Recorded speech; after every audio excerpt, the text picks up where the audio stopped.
के रानी।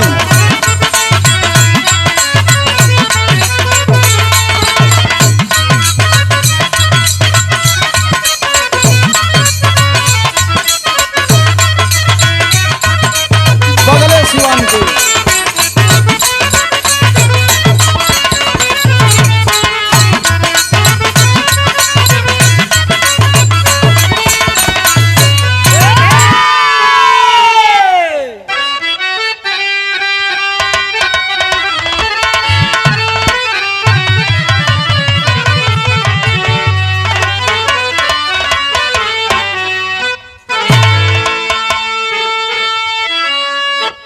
तरे नजना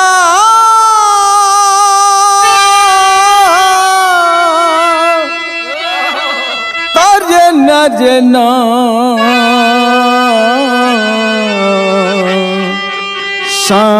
सावरिया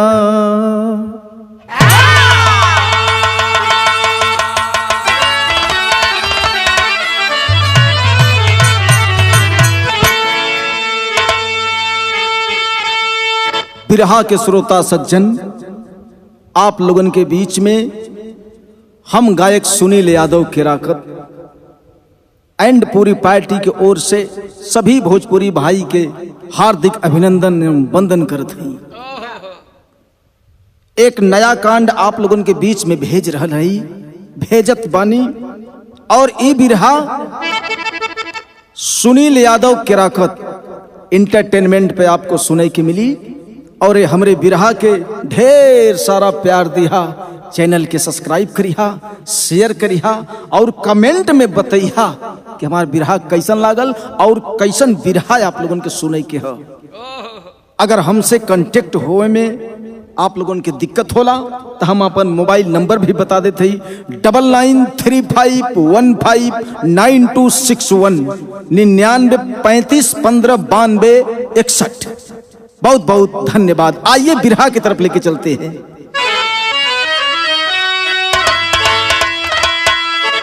रिश्ता, कवि जी लिखते हैं रिश्ता।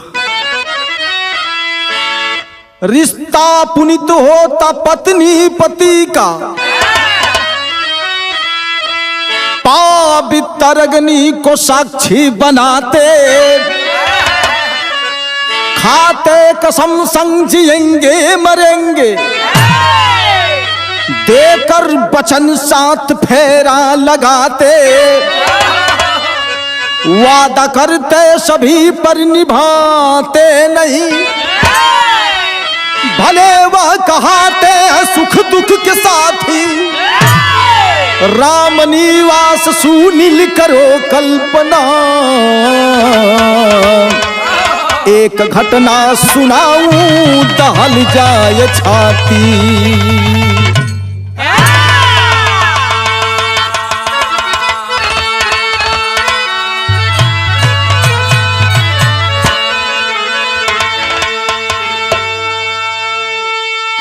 बड़ा ही पावन रिश्ता होला पत्नी और पति का, बड़ा ही पावन रिश्ता होला भाई और बहन का रिश्ता।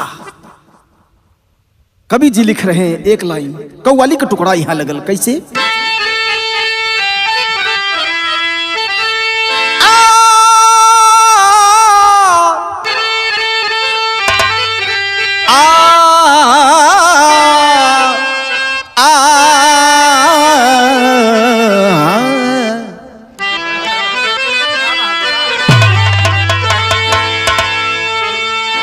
मोहब्बत तो खजाना है, कभी ये कम नहीं होता,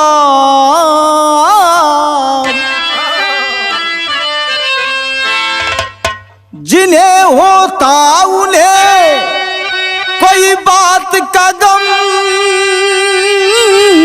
नहीं होता, अरे जिन्हें होता उन्हें कोई बात का गम नहीं होता।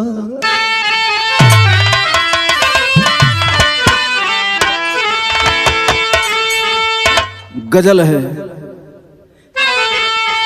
कि शाम रंगीन है साज दिल छेड़िए, ऐसे मौसम में कोई गजल छेड़िए।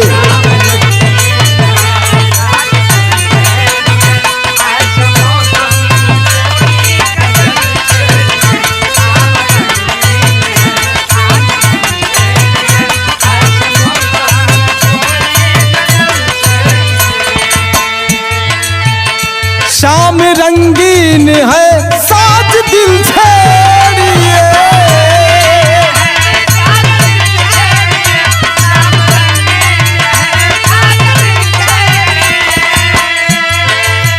शाम रंगीन है, साज दिल छेड़िए।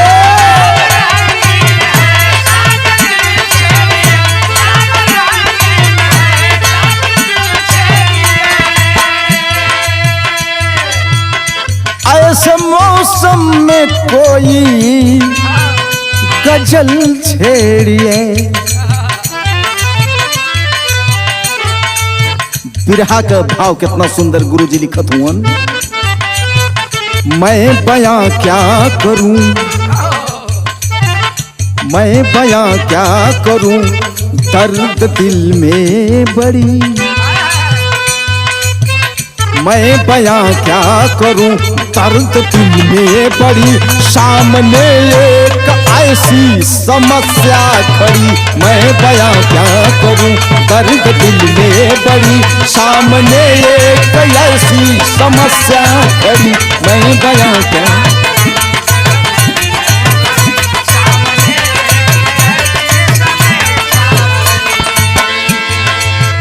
मैं बयां क्या करूं, दर्द दिल में बड़ी।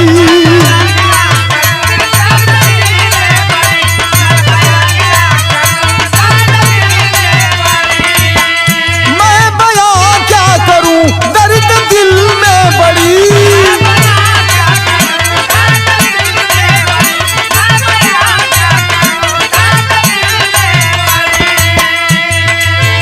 सामने एक ऐसी समस्या खड़ी, हाय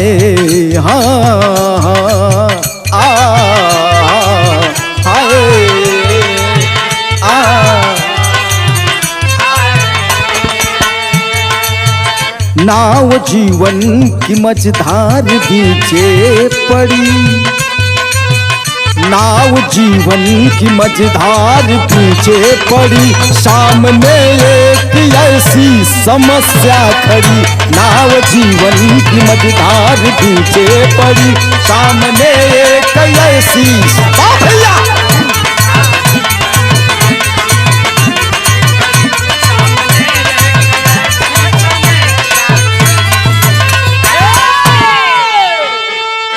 यहीं से बिरहा के शुरुआत भइल।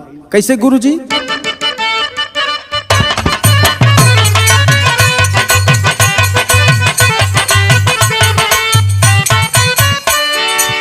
नारियों की गरिमा महान माना जाता है, इनके सामने स्वयं झुके विधाता है।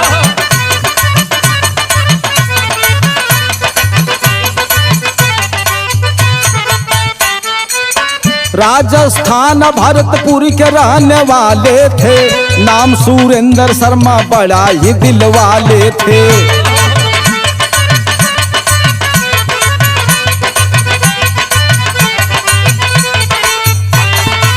सिकंदराबाद थाना आगरा के वासी थे, रेणुका धाम कॉलोनी के वह निवासी थे।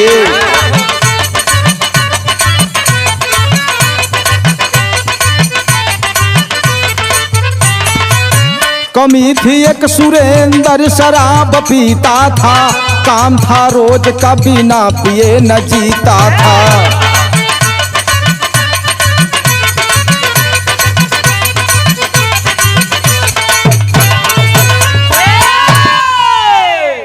बिरहा के कहानी समझ लेवल जब भैया।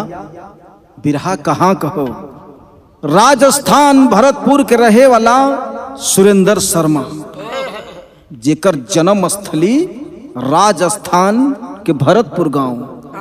लेकिन कर्म स्थली कहाँ हो, रहत कहाँ हुवन, रोजी रोटी कहाँ हो। सिकंदराबाद, आगरा के सिकंदराबाद थाना के रेणुका धाम कॉलोनी के निवासी, सिकंदराबाद थाना के अंतर्गत रेणुका धाम कॉलोनी है, वही कॉलोनी में सुरेंद्र शर्मा रहत हुआ। अपने पत्नी के लेके संगे उनकर मतारी हैं और दूगो सुकुमारी बिटिया हैं। बड़ा खुशी खुशी जिंदगी जियत हुआ। लेकिन कहल जाला कि संगत से गुण होत है, असंगत से गुण ए बाबू एक ठेकाने रहे। रोज संझा के दारू पिए, दारू गांजा शराब का लत जेके लग गई उछूटल नहीं। हमरे गुरुजी बतावेलन, विजयलाल गुरुजी बतावेलन, अपने बिरहा के माध्यम से बतौले हुन कि दारू और मेहरारू में जे किए रुझाई के हुका के मारी खुदे मर जाई। यही बुरी आदत थी। शराब को पीता था, बीबी को नहीं देखता था, बच्चों को नहीं देखता था। धीरे धीरे कुछ दिन का समय बीतल, और जब कुछ दिन का समय बीतल तो घर में परिस्थिति बिगड़े लागल। जब परिस्थिति बिगड़े लागल तो बिरहा में तर्ज लगल। कौन तर्ज है?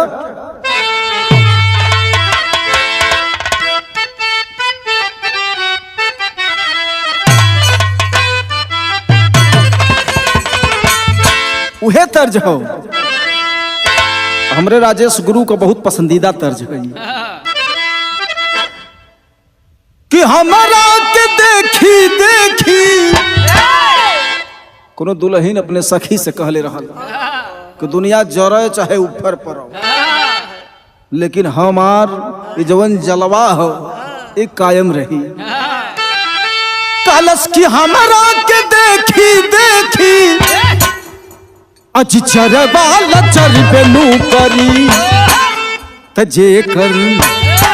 जे कर राजा रंग बाज ओकर रानी राज कर बेनू करी कि जे कर राजा रंग बाज।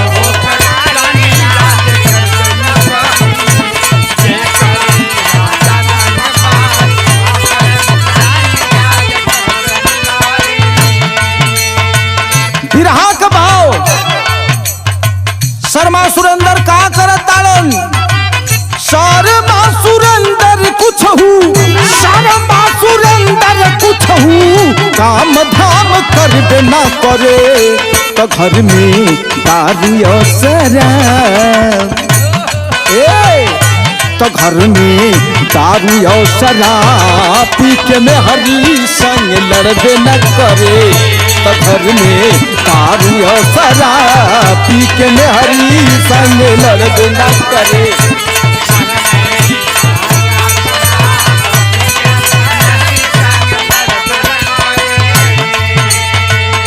रोज रोज का आदत बा, रोज पी के आवत ताड़न। अब तो ऐसा होखे लागल कि सूत के उठते ही नादत वाला मंजन चाहता बा। घर कैसे चलता, परिवार कैसे चलता? सरकारी पेंशन पावे कमला मोहतारी,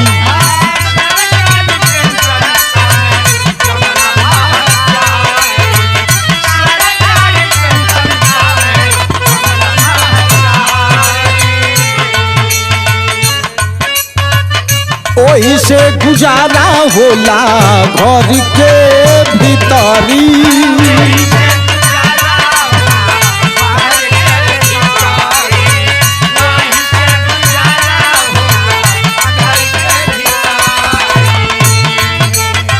रोज घर में होला तकरार, बात बढ़बे न करी तो घर में दारू और शराब पी के में हरी संग लड़बे न करी।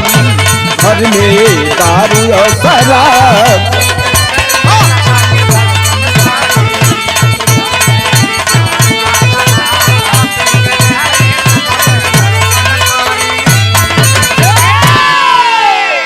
सुरेंद्र शर्मा का पत्नी रूबी देवी बड़ा परेशान भइली। रोज लड़ाई, रोज झगड़ा, इस सरकार काहे न दारुए के बंद कर दे, पाठशाला बंद हो जाता, मधुशाला खुल रहा है। कितना घर बेघर हो गईलन, कितना दुल्ही के सुहाग उजड़ गईल। दारू और शराब इन नशा का चीज कितना घर बर्बाद कर देहलस। आज दुल्ही रोज रोज समझावत अपने पति के, लेकिन सुरेंद्र माने के तैयार ना हुवन। कभो गहना बेचे, कभो पायल बेचे, कभो चूड़ी बेचे, कभो अब तो पीतल का बर्तन भी उठाकर बेचने लगा वह सुरेंद्र। गरीबी से तंग आकर के वह महिला मरता क्या न करता, वह सोचने लगी। क्या सोच रही है? बिरहा में तर्ज लग गई। कौन तर्ज है गुरुजी?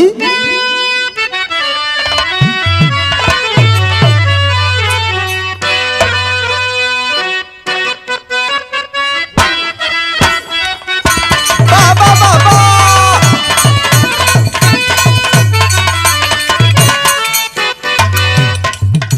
ये कौनो दुल्हन का परेशानी है, अपन परेशानी बतावत है। कौनो दर्जी से दिक्कत है, का दिक्कत है कहत या काम। अजनाप जोख में कौन भारी खोट हो गई।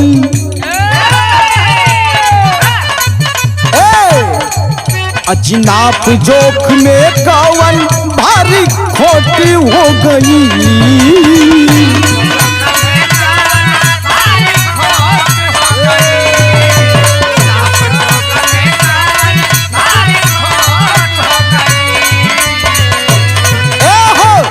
जोख में कौन भारी खोट हो गई। तो कैसन सियलस रे, कैसन सियलस रे, तो रचिया चोली छोट हो गई। कैसन सियलस रे, तो रचिया चोली छोट हो गई।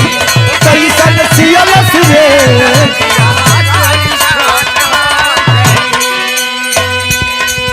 लेकिन बिरहा का भाव, और जो वक्त बड़ा बलवान जगतिया जाने ये बाबू। वक्त बड़ा बलवान जगतिया जाने, सही है, सही है। वक्त बड़ा बलवान जगतिया जाने ये बाबू। अजी वक्त बड़ा बलवान जगतिया जाने ये बाबू। तो राजा रंग भिखारी, तो राजा रंग भिखारी, संत सभी पहचाने बाबू। तो राजा रंग भिखारी, संत सभी पहचाने।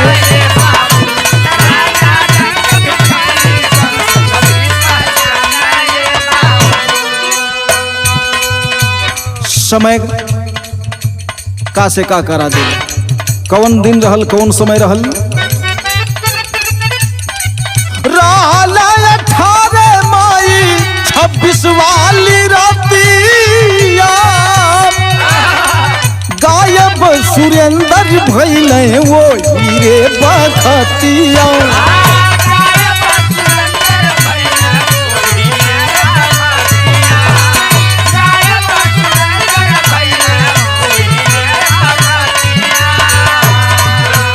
आठ दिन बाबी तल परिजन छाने बाबू।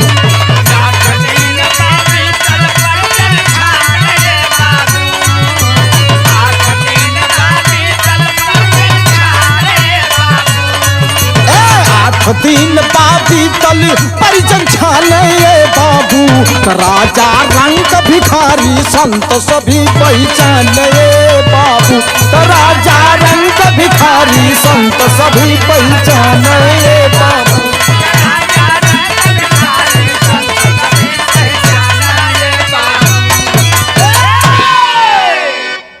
18 मई सन 26 वाली रात सुरेंद्र घर से नापता हो गईलन, गायब हो गईलन। 1 दिन, 2 दिन, 3 दिन, 4 दिन, 5 दिन, 8 दिन का समय बीतल है। सब लोग सोचे लगल कहाँ गईलन। अगले बगले हिताई नताई फोन करके सब लोग पूछत हुवन, लेकिन सुरेंद्र का कहीं अता पता नहीं हो। पूरा परिवार सदमा में हो गईलन, खोजे लगलन।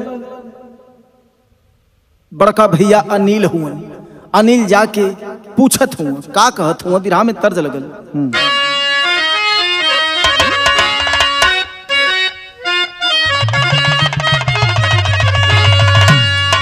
तर्ज हो कि कहीं हुई है सड़क पर, कहीं हुई है सड़क पर लखत हुई है रे, कहीं हुई है सड़क पर लखत हुई है रे।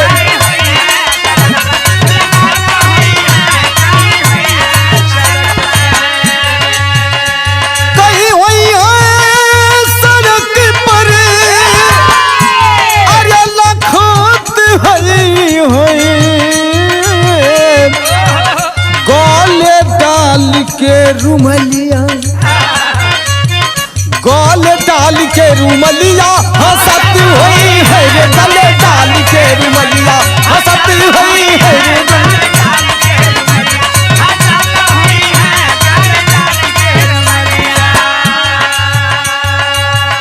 लेकिन सबके वो खोजत हुआ, बड़का भैया खोजत हुआ, नील खोजत हुआ, पूछत हुआ जाके कैसे, बड़का भैया या नील,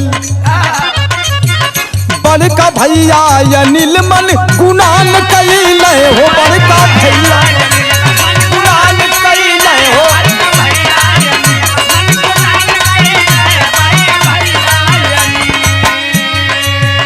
बड़का भैया या नील मन गुनान कैले, जाके रूबी समनवा, जाके रूबी समनवा सवाल कैले हो, जाके सवाल कैले हो, जाके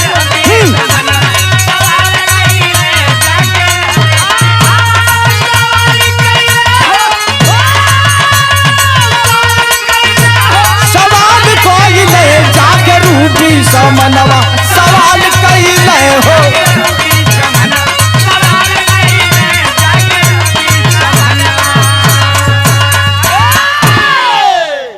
अंतरा के अंतराल में कहना है क्या, जाकर के रूबी से पूछत हुआ, का पूछत हुआ, हमके बतावा कहाँ बा छोटका भाई,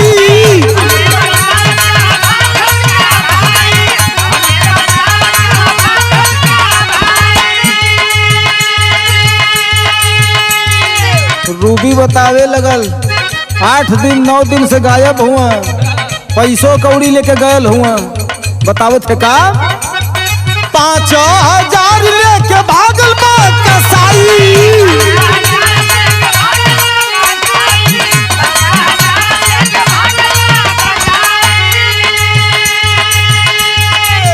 सोचे मन में बीरन कवन राह धइले हो, जाके रूबी समनवा सवाल कैले हो, जाके सवाल कैले हो, जाके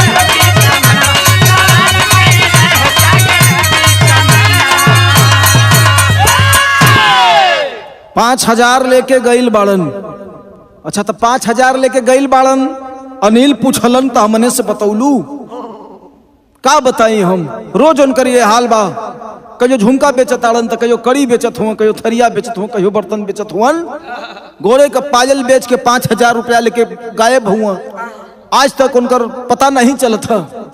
आय हाय हाय हाय, भाई रो रहा है, खोज रहा है, एक भाई का दर्द, जैसा कि एक राम थे भाई भरत के खातिर, राजपाट सब त्याग दी, लेकिन वह भाई भाई के प्रति रो रहा है।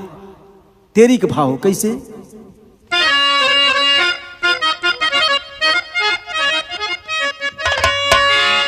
वो बीरनवा गैला कवनी वरिया,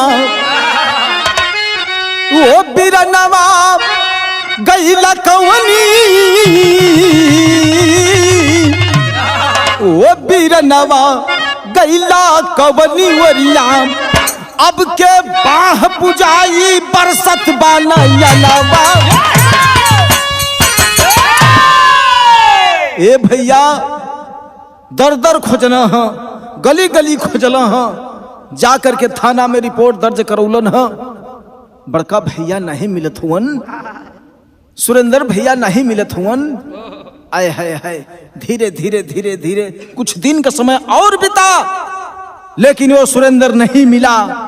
कहाँ गईलन, कब गईलन, मोबाइल उनकर स्विच ऑफ हो, कोनो वथा पता ना हो।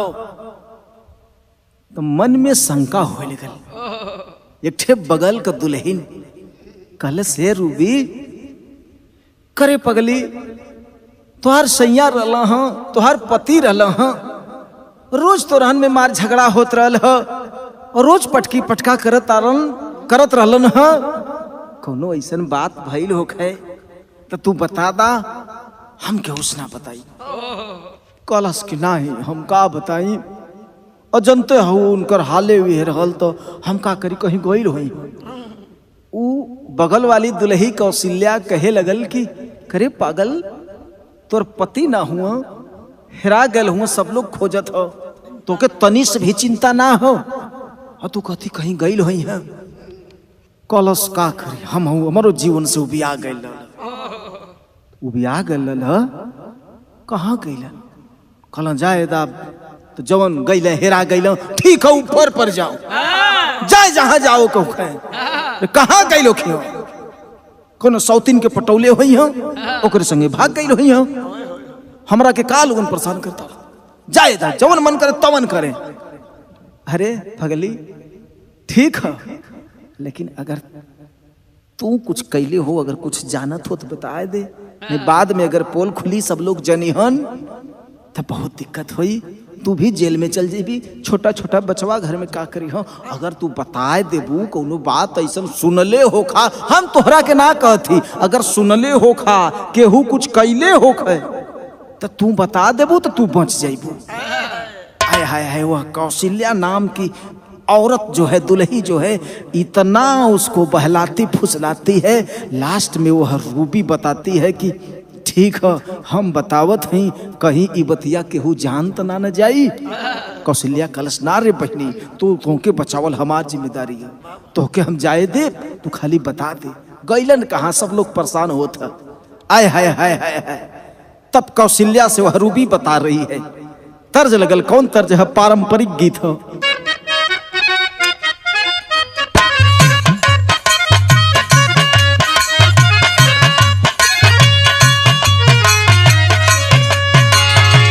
झझरा मड़ुआ जन वही हाय बाबा हो, झझरा मड़ुआ जन वही हाय बाबा हो, लगी है सूरजावा की ज्योति हो।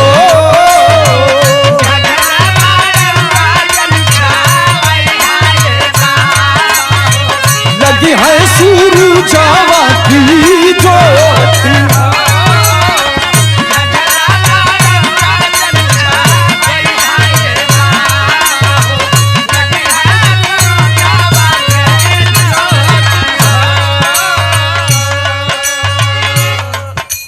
ए बहनी हम बतावत है। रूबी कहलस कि हम बतावत है, लेकिन केहू से बताइया मत।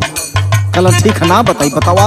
एक कोठरी में बंद होकर के दोनों रूबी और कौशल्या, कौशल्या पूछ रही है और रूबी बता रही है। क्या कहे कौशल्या हमके भेदवा बताई देबू, कहे कौशल्या हमके भेदवा बताई देबू, तोहरा के ले हम बचाया हो।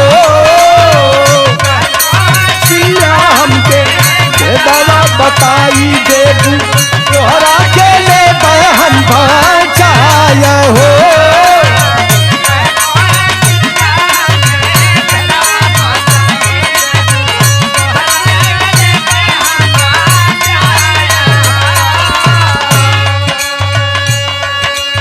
बताई बतावत है, वह औरत बता रही है। क्या बता रही है, कई के भरोसा रूबी बोलवा बताई देवली,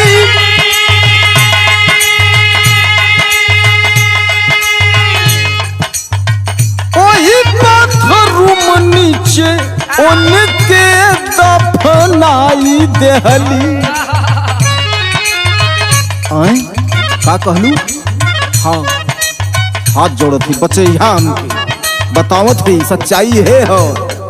हमरे ऊपर रेप नहीं हुई, हमरे ऊपर कोनो जुर्म ना होखे, हम बतावत है। कई के भरोसा रूबी अरे बोलवा बताई दिहनी, ओही पत्थरूम नीचे उनके दफनाई देहली। बतिया सुनो तो कापे थर थर बदानिया हो, बतिया सुना तो कापे थर थर बदानिया हो, बरसाए ना जारिया फाया हो।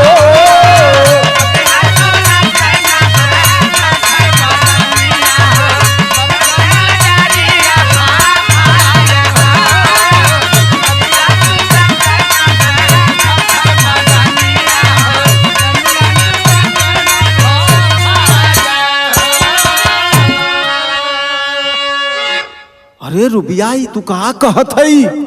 कहे हाँ कौशल्या बहनी यही बात हो।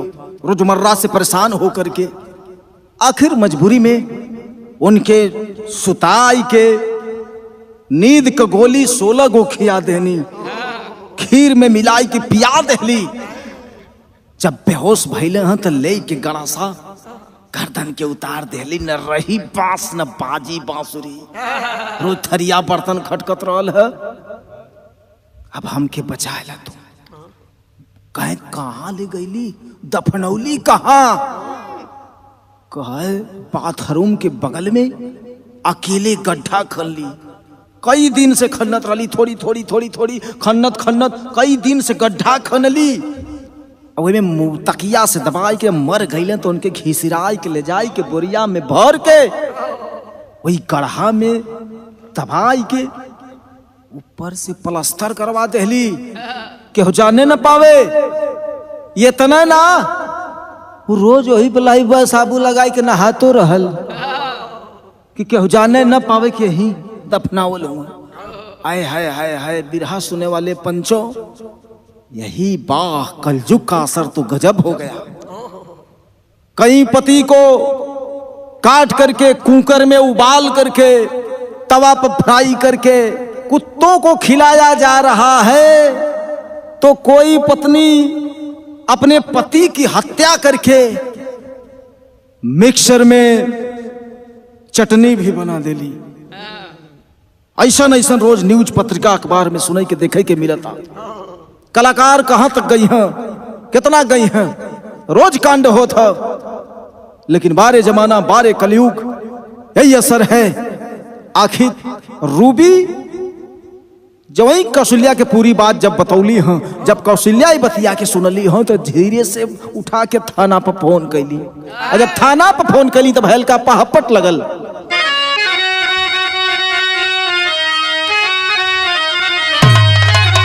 मिला खबर प्रशासन पहुंचा द्वारी भारी संकट बाम।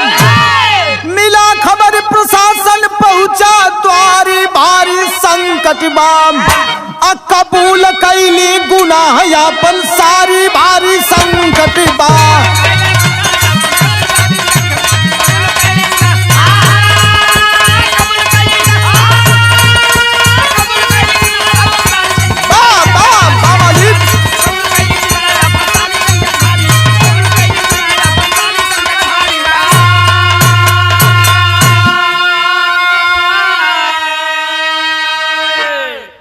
बाथरूम की हुई खुदाई निकला है कंकाल हो। लगा पूछने पुलिस प्रशासन, अब भारी मचा बवाल हो। दिल के अपने भेद बताई सारी भारी संकट बाम। अब पति सुरेंद्र मेरा अत्याचारी भारी संकट बाम।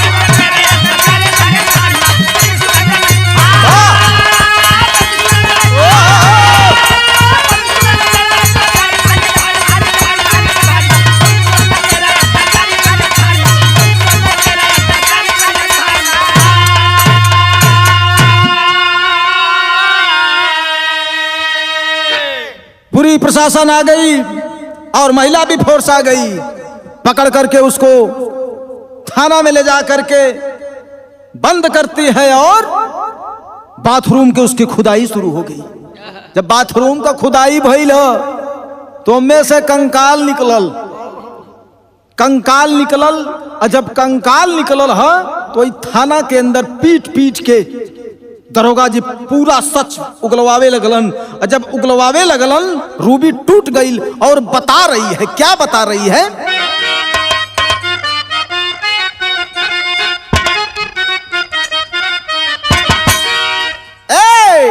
अरे होनी बालवान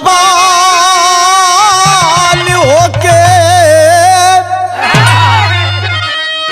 कि होनी बालवान होके रही दुनिया में बाबू,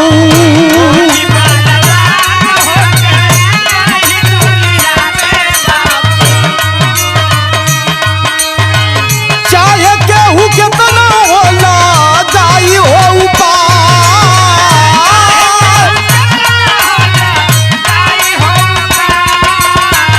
ठीक 45 दिन बाद खुलल बात पोलवा भैया,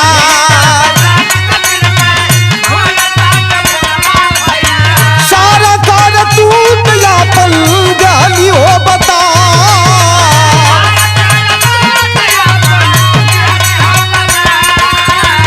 पी के शराब हमके मार गारी आवत रोकल,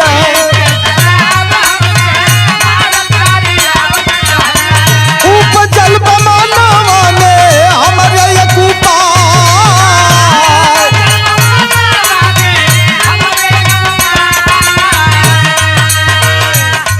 दरोगा जी पूछलन क्यों मारी? बतावत है रोज दारू शराब पी के आवे मारे गर आवे बिटिया के हमके अब पूरा गहना बेच गई तो कहे तब का कैलू तू? बतावे लगल 16 गोली नींद के मिला के खीरिया में साहब, सूती गई लंगली गारा दानव हो उतार, बाथरूम खोदी हमारी नीचे दफनावली साहब, मिस्त्री से दहली हम पालस्तर करवा,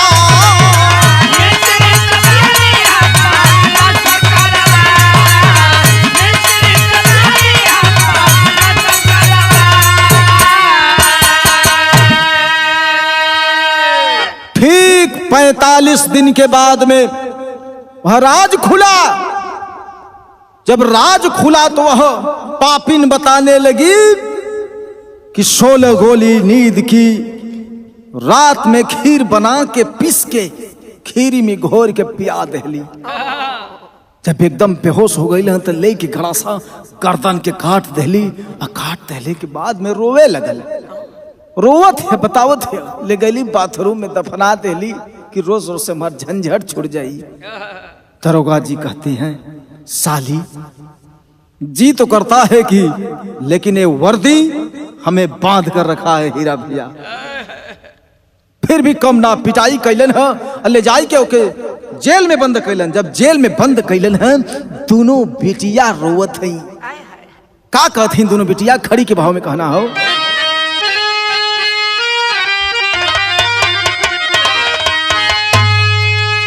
अरो दोनों बेटी दिल खाई पापा जी,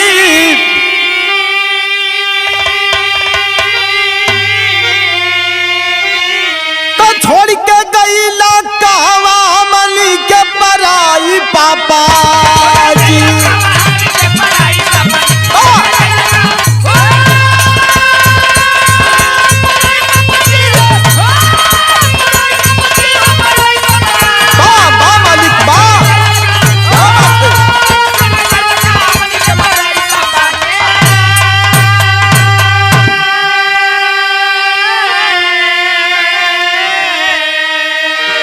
कोर्ट द्वारा दंडित भैली मिलल बा सजैया, अके हुए के मिल नहीं ऐसा ना लू गई।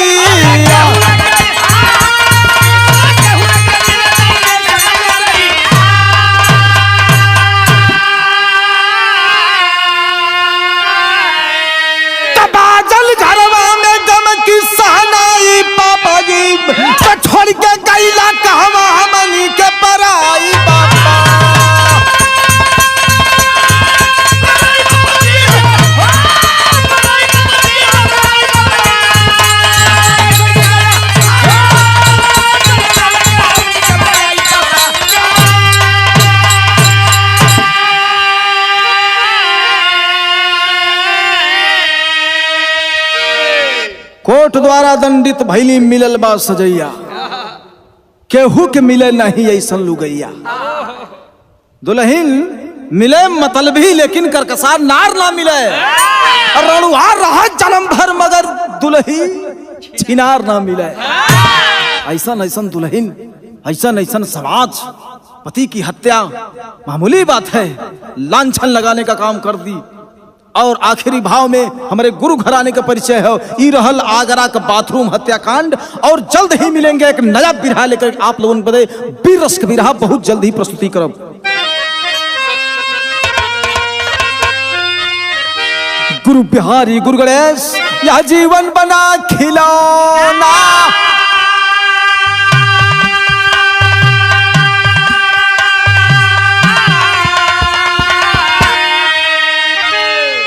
कविता लिखते राम निवास क्यों होता काम घिनौना।